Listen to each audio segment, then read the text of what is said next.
اعوذ باللہ من الشیطان الرجیم بسم اللہ الرحمن الرحیم۔ تمام مسلمان بھائیوں اور بہنوں کو میری طرف سے السلام علیکم۔ میرے ہاتھ میں آج بھی صحیح بخاری شریف جلد دوم مکتبہ رحمانیہ موجود ہے، اور اس میں سے آج آپ کو ایک اور حوالہ دکھانا چاہوں گا۔ پہلی ویڈیو جو اپلوڈ کی گئی اس میں یہ بتایا گیا کہ کس طرح سے صحیح بخاری میں موجود ہے کہ رسول اللہ کے بعد صحابہ دوزخ میں جائیں گے، اور کس طرح سے یہ موجود ہے کہ موطا امام مالک میں کس طرح سے آپ صلی اللہ علیہ وسلم نے ایک شخص کو یہ بات کہا دعا کرنے سے، جب اس نے یہ کہا کہ میرے لیے آپ دعا فرمائیں، تو آپ صلی اللہ علیہ وسلم نے آگے سے فرمایا کہ نہیں، مجھے نہیں پتا میرے بعد تم کیا کرو گے، اور اب رحمۃ اللہ عالمین نبی نے دعا نہیں فرمائی۔ اب یہ دیکھنا ہے کہ مومن، اور پہلی ویڈیو میں یہ بھی بتایا گیا کہ رسول اللہ کے صحابہ میں سے مومن بھی تھے اور منافق بھی تھے، تو آج مومن اور منافق کا فرق ہمیں کیسے پتہ چلے گا؟ تو یہی صحیح ترین کتاب، اس کی ایک حدیث ایک حرف بھی سنی نہیں مانتے کہ یہ رسول اللہ کا نہیں ہے، اس کتاب کا ایک ایک حرف ایک ایک زیر زبر کو مانتے ہیں کہ وہ رسول اللہ کی ہے۔ قرآن کے بعد صحیح ترین کتاب ہے رسول اللہ۔ اس میں سے ہم یہ دیکھیں گے کہ ان خصوصیات کے بارے جو شخص اسلام کو دشمن تھا، جو رسول اللہ کی توہین کرتا رہا، کیا وہ منافق ہوگا یا مومن؟ اس سلسلے میں آج صحیح بخاری میں سے آپ کو کچھ دکھانا چاہوں گا، اور اس میں ساتھ یہ بھی عرض کرنا چاہوں گا کہ شیعوں پہ جو بے پناہ تہمتیں لگتی ہیں، جی فلاں کے بارے میں گالی گلوچ کرتے ہیں، فلاں کے بارے میں گالی گلوچ کرتے ہیں، فلاں پہ برا بھلا کہتے ہیں، فلاں پہ تنقید کرتے ہیں، تو خدا را اپنی کتاب میں تو پڑھ لیجئے، دعوت ہے ہر صحیح الفکر سنی مسلمان کے لیے کہ خدا را اپنی کتابوں کو پڑھیں کہ ان میں کیا خصوصیات کن لوگوں کی دی ہیں۔ قرآن اور رسول سے کوئی شخص بلند نہیں ہے، کوئی قرآن اور رسول سے زیادہ اتھارٹی نہیں رکھتا، ٹھیک ہے؟ تو اب میں اس میں سے آپ کو دکھانا چاہوں گا کہ یہ صحیح بخاری شریف جلد دوم مکتبہ رحمانیہ اردو بازار لاہور کی چھپی ہوئی، یہ طبع جدید نومبر 1999 کا ایڈیشن، اور اس کا میرے سامنے یہ موجود ہے۔ صحیح بخاری شریف جلد دوم پارہ نمبر 18، کتاب المغازی، رسول اللہ کی وفات کا بیان، اور باب کا نام ہے، یہ باب کا نام ہے،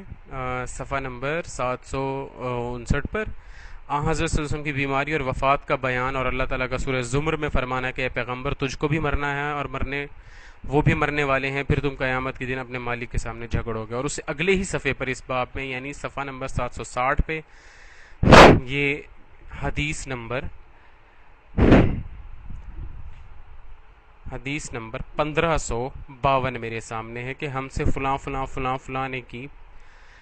انہوں نے عبید اللہ بن عبداللہ بن عتبہ سے، انہوں نے ابن عباس سے، انہوں نے کہا جب حضرت صلی اللہ علیہ وسلم کی وفات ہونے لگی، اس وقت گھر میں کئی صحابہ بیٹھے تھے،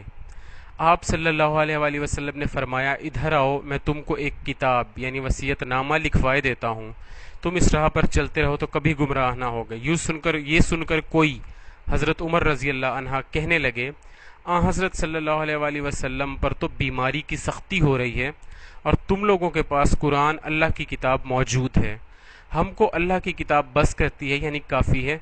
اب گھر والوں میں جھگڑا ہونے لگا، کوئی کہتا تھا لکھنے کا سامان لاؤ اور کتاب لکھوا لو، اچھا ہے تم اس پر چلو تو گمراہ نہ ہوگے،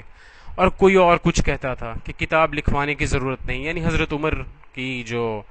سربراہی میں ایک ٹولہ تھا وہ کہتا تھا کہ ہمیں ضرورت نہیں ہے، رسول اللہ کی حدیث کی ضرورت نہیں ہے، تو یہ منکرین حدیث کا جو پہلا گروہ تھا۔ جب جھگڑا بہت ہو گیا، بکواس ہونے لگی، تو آپ صلی اللہ علیہ وسلم نے فرمایا چلو اٹھو۔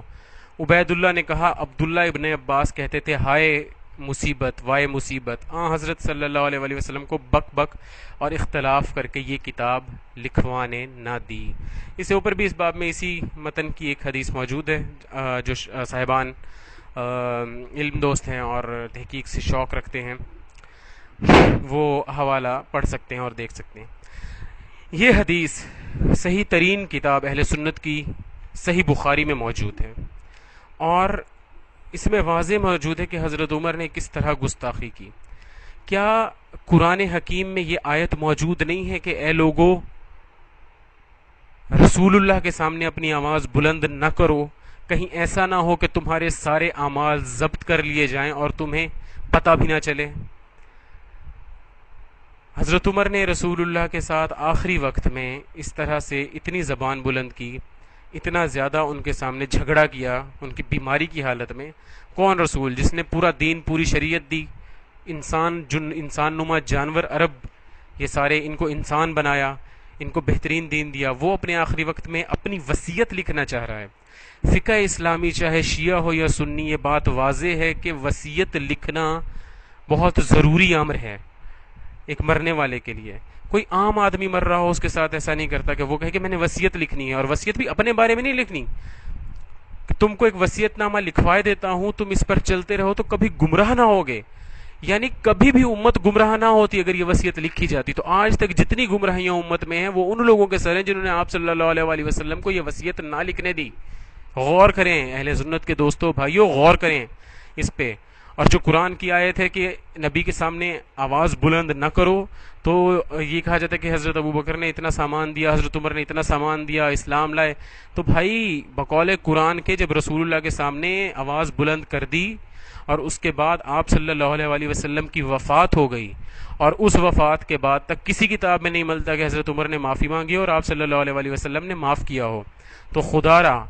تو اعمال تو سارے گئے نا، ضبط ہو گئے بقول قرآن کی آیت کے. اور دوسری بات یہ کہ اس میں امت کی گمراہی، یعنی قیامت تک امت گمراہ نہ ہوتی اگر یہ وصیت رسول اللہ کو لکھنے دی جاتی. اور آپ صلی اللہ علیہ وسلم اتنے شفیق اور حلیم پیغمبر، جو ایک باپ سے بھی زیادہ اپنی امت سے پیار اور محبت کا جذبہ دل میں رکھتے تھے، اپنے آخری وقت میں بھی وصیت لکھنا چاہ رہے تھے جو ہر عام مسلمان کا حق ہے، لیکن حضرت عمر نے نہیں لکھنے دی. اور وہ بھی